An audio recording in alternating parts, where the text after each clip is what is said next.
તો શક્તિ વાવાઝોડાને લઈ અંબાલાલ પટેલની મોટી આગાહી 1-2 દિવસમાં વાવાઝોડાની અસર થઈ જશે તેવી પણ અંબાલાલ પટેલે વાત કરી।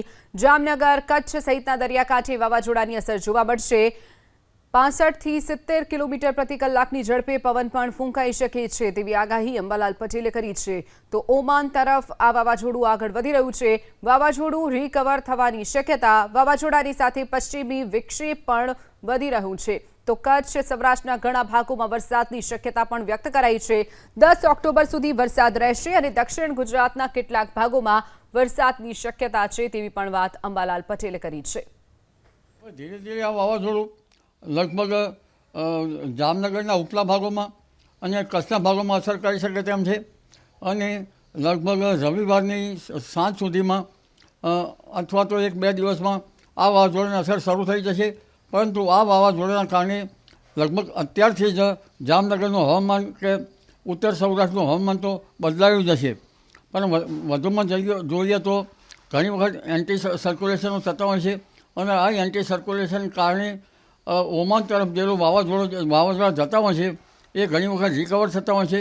એટલે આ વાવાઝોડું હવે લગભગ ઉત્તર અરબ સાગર તરફ રિકવર થવાની શક્યતા રહેશે, જેના લીધે લગભગ પશ્ચિમ સૌરાષ્ટ્રના ઉત્તરના ભાગો, જામનગરના ભાગો અને કચ્છના કેટલાક ભાગોમાં તેની અસર થવાની શક્યતા રહેશે।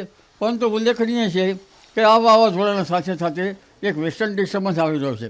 સામાન્ય રીતે વેસ્ટર્ન ડિસ્ટર્બન્સ પશ્ચિમી વિક્ષોભ મેડિટેરિયન સીમાંથી ઉગતા હોય છે અને એ લગભગ નવેમ્બરમાં આવતા હોય છે।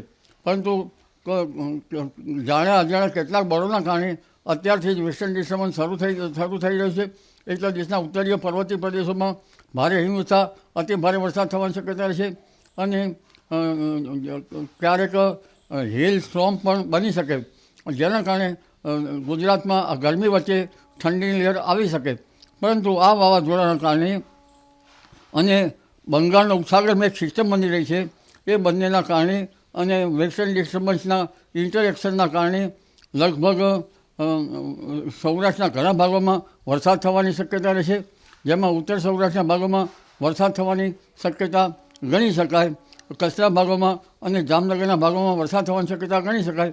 પણ બંગાળના ઉપસાગરની જે સિસ્ટમ છે એ આવશે અને વેસ્ટર્ન ડિસ્ટર્બન્સનું ઇન્ટરેક્શન થશે, એટલે આ સિસ્ટમ લગભગ ઉત્તર અરબ સાગર તરફ જવાની શક્યતા રહેશે। પરંતુ બંને સિસ્ટમના કારણે તારીખ 4 થી 8માં તો વરસાદ આવશે ગુજરાતના ભાગોમાં, ભિન્ન ભાગોમાં, પરંતુ વરસાદ તારીખ 10 સુધીમાં ચાલુ રહેવાની શક્યતા રહેશે અને ઘણા ભાગોમાં ભારે તો કોઈ ભાગમાં હળવો વરસાદ આવવાની શક્યતા રહેશે। અત્યારે જ્યારે સૌરાષ્ટ્રમાં મગફળીની પથારી ફરી ગઈ છે ઘણા ભાગોમાં અને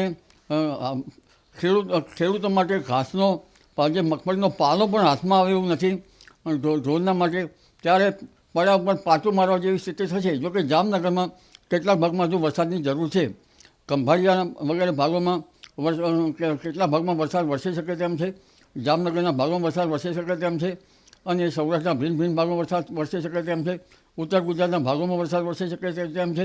પરંતુ ઉત્તર પૂર્વીય ભારતમાં ભારે વરસાદ થશે અને જેના કારણે ગુજરાતનું હવામાન પલટાશે અને તેમજ દક્ષિણ ગુજરાતના ભાગોમાં પણ વરસાદ થવાની શક્યતા રહેશે। એટલે આ સિસ્ટમ બંગાળ ઉપસાગરની સિસ્ટમ 8 તારીખ સુધીમાં અને વાવાઝોડાની જે રિટર્ન છે રિટર્ન બેક ઘણી વખત આવું વાવાઝોડું રિટર્ન બેક થતું જ હોય છે, કારણ કે એન્ટી સર્ક્યુલેશનો ઘણી વાર થતા હોય છે અફાટ અરબ સાગરમાં। એટલે હવે આ વાવાઝોડાનું રિકવર થતાં સૌરાષ્ટ્રના ભાગોમાં વરસાદ થવાની શક્યતા રહેશે, ગુજરાતના ભાગમાં વરસાદ થવાની શક્યતા રહેશે, પરંતુ ઉત્તર ભારતમાં હેલ સ્ટોર્મ પણ બની શકવાની શક્યતા રહે અને પુનઃ ગરમી વચ્ચે ઠંડીની લહેર આવી શકવાની શક્યતા રહે। જોકે ખરી ઠંડી તો 23મી ઓક્ટોબર પછી થવાની શક્યતા રહેશે સ્વાતિ નક્ષત્રમાં। ઘણી વખત સ્વાતિમાં પણ વરસાદ થતો હોય છે। કહેવાય છે કે સ્વાતિમાં સમુદ્રમાં વરસાદ થાય અને તેના બૂંદ જે ઉપરથી માછલી ઝીલે તો એના પેટમાં મોતી બનવાની શક્યતા રહેતી હોય છે। એટલે આ બધી સિસ્ટમોના કારણે અને જો સ્વાતિ વરસે તો રૂની તાંત બરાબર ન થાય, એટલે સ્ટેપલ લેન્થ જે છે એ બરાબર રૂમાં બને નહીં। એટલે આ વખતે આ વાવાઝોડાના રિકવરીના કારણે વરસાદ થશે નવેમ્બરની શરૂઆતમાં પણ દક્ષિણ ભારતમાં ભારે વરસાદ થતાં દક્ષિણ ભારતમાં ગુજરાત તેમાં પ્રભાવિત થઈ શકે છે અને 18 મે લગભગ ઓક્ટોબરથી 27 ઓક્ટોબર વચ્ચે પણ ગુજરાતનું હવામાન પલટાઈ શકે છે, વાદળવાયુ અને માવઠા જેવું થઈ શકે છે. તારીખ 18-11 બાદ જે બંગાળ ઉપસાગરમાં જબરદસ્ત સિસ્ટમ બની રહી છે તેની અસર પણ ડિસેમ્બરની શરૂઆત સુધીમાં ગુજરાતમાં આવી શકે છે. એટલે ઠંડી ગરમીના અવજવ વચ્ચે આ વાતાવરણ બની રહ્યું છે. જોકે ખરી ઠંડી તો 22 ડિસેમ્બર પછી પડવાની શક્યતા રહે છે. જી, લગભગ ટકરાવવાની શક્યતા તો ઓછી રહેશે, કારણ કે આ સિસ્ટમ લગભગ ઉત્તર સૌરાષ્ટ્રના પશ્ચિમ સૌરાષ્ટ્રના ઉત્તરીય ભાગોમાં થઈને ધીરે ધીરે જતી રહેશે. પરંતુ જેના કારણે સૌરાષ્ટ્રના ઉત્તર પશ્ચિમ સૌરાષ્ટ્રના ભાગોમાં વરસાદ થવાની શક્યતા રહે છે. સૌરાષ્ટ્રના અન્ય ભાગમાં વરસાદ થવાની શક્યતા રહે છે.